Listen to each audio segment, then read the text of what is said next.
हो. नमस्ते, मी एकता जाधव. तुम्ही पाहत आहात न्यूज युनिव्हर्सिटी. गिरीजी महाराज यांची 75वी पूर्ण होती आणि या 75 निमित्त आपण त्यांना भेटतोय. स्वामीजी, तुम्हाला पहिले तर वाढदिवसाच्या खूप खूप शुभेच्छा. 75 मध्ये पदार्पण तुम्ही करताय. कसा तुमचा आजपर्यंतचा प्रवास होता? कसं तुम्ही आध्यात्मिक ह्याच्यामध्ये हे केलं, काय सांगता? महाराष्ट्रातल्या नगर जिल्ह्यातल्या बेलापूर गावचे आम्ही रहिवासी. तिथे माझा जन्म झाला. आमचे पूर्वज 250 वर्षापूर्वी राजस्थानमधून आले आणि तिथे स्थायिक झाले. लहानपणापासून घरामध्ये अत्यंत उत्तम धार्मिक वातावरण मिळालं आणि गावातही सांस्कृतिक वातावरण फार चांगलं होतं. त्यामुळे आपोआपच या विचारांचा अभ्यास होत गेला, परिपोष होत गेला. आणि त्यानंतर तर मी पूज्य प्रातस्मरणीय श्री पांडुरंग शास्त्रीजी आठवले दादा यांच्या तत्वज्ञान विद्यापीठात अभ्यासाकरता गेलो.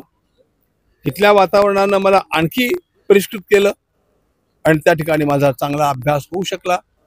नंतर मी काशीला गेलो.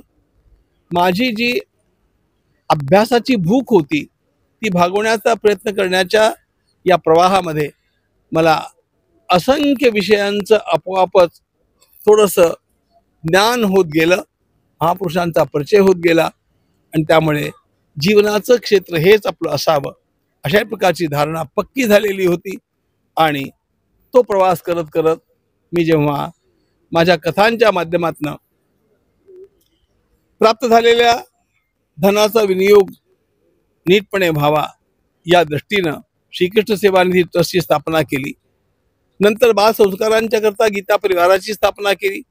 वेदांच्या अध्ययनाकरता महर्षी वेदव्यास प्रतिष्ठानची स्थापना केली.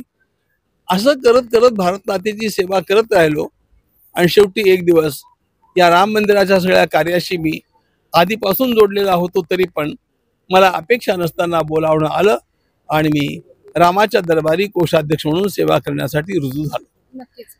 जेव्हा मोदीजींकडनं तुम्हाला याचं आमंत्रण आलं होतं या सगळ्या गोष्टींकरता, तेव्हा कसं होतं, कुणाकडनं आमंत्रण आलं होतं आणि ती चर्चा सगळी कशी झाली, काय तुमच्याकडनं मग रिप्लाय होता त्यांना? कशाबद्दलचं बोलताय आपण? मंदिरासाठी जेव्हा तुम्ही पुढाकार घ्यावा आणि मोदीजींकडनं तुम्हाला याच्याबद्दल सांगण्यात आलं. या दोन गोष्टी आहेत. पहिली गोष्ट, मंदिराच्या ट्रस्टमधल्या वेळेच्या संदर्भात जर असेल तर मला त्याची काही कल्पना नव्हती. मला केवळ एकदा एका फोनवरनं विचारण्यात आलं होतं की जर तुम्हाला न्यासी म्हणून इथे नियुक्त केलं तर तुमचा नकार नसणार ना? तर मी म्हटलं नकार असण्याचं काही कारण नाही, इतकं. बाकी काही होणार आहे मला ठाऊक नव्हतं. आणि ते अचानक मग जाहीर झालं. आधी वर्तमानपत्रात वाचलं तेव्हा मला कळलं की मी काहीतरी झालोय, असं ते झालं. त्यानंतर कोषाध्यक्ष वगैरे वगैरे सगळ्या गोष्टी होत गेल्या. आणि आत्ताची जी गोष्ट होती त्यामध्ये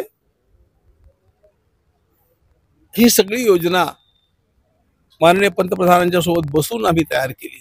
म्हणजे योजना आम्ही तयार केली, पण नंतर 1.25 तास त्यांच्यासोबत बसून खल करून मागला पुढचा विचार करून प्रत्येक बारीक सारीक गोष्टीचा विचार केला.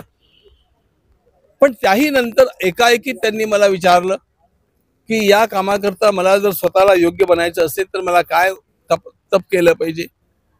त्यांनी विचारलं म्हणून मला त्याला लिहून पाठवावं लागलं आणि मी त्यांना सरळ सरळ सगळ्या गोष्टी लिहून पाठवल्या.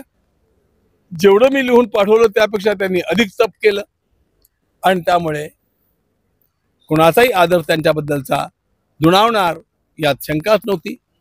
खरोखर एका अत्यंत शालीनतेनं भक्तिभावनेनं कुठल्याही प्रकारची ढोंगबाजी न करता त्यांनी शास्त्रपूत पद्धतीनं या प्रतिष्ठेच्या कामामध्ये सहभाग घेतला.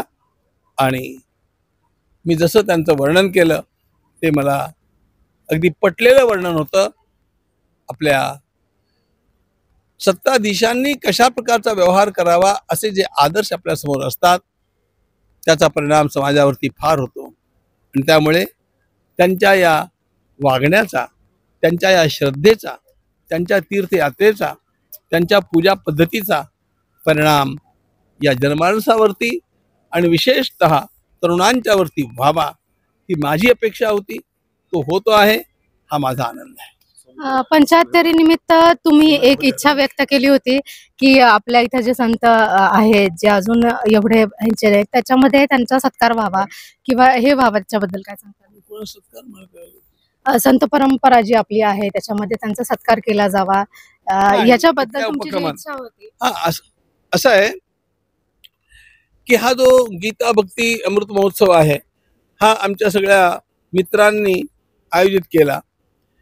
आता त्यामध्ये श्रीमद भागवताची कथा आणि 75 लोकांचा सत्कार ही माझी इच्छा होती. कारण अनेक लोक असे आहेत की ज्यांनी आपलं आयुष्य या समाज, देश, धर्म, संस्कृती यांच्या सेवेमध्ये खपवून टाकलं, पण त्यांची जाणीव समाजाला नाही. समाजाची कृतज्ञता त्या निमित्तानं व्यक्त झाली पाहिजे की येस वी रेकग्नाइज यू. आम्ही काय करणार सत्कारामध्ये, पण थोडं करणार थोडं बोलणार. याचा हेतू हा आहे की समाजाला अशा प्रकारच्या लोकांची जाण असली पाहिजे, हा संस्कार पुढल्या पिढ्यांना मिळावा.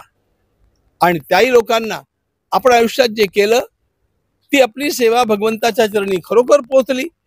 म्हणून ज्ञानेश्वर माऊलींनी आपल्याला या ठिकाणी पाचारण करून हे दिलं, याचा संतोष त्यांनाही लाभावा.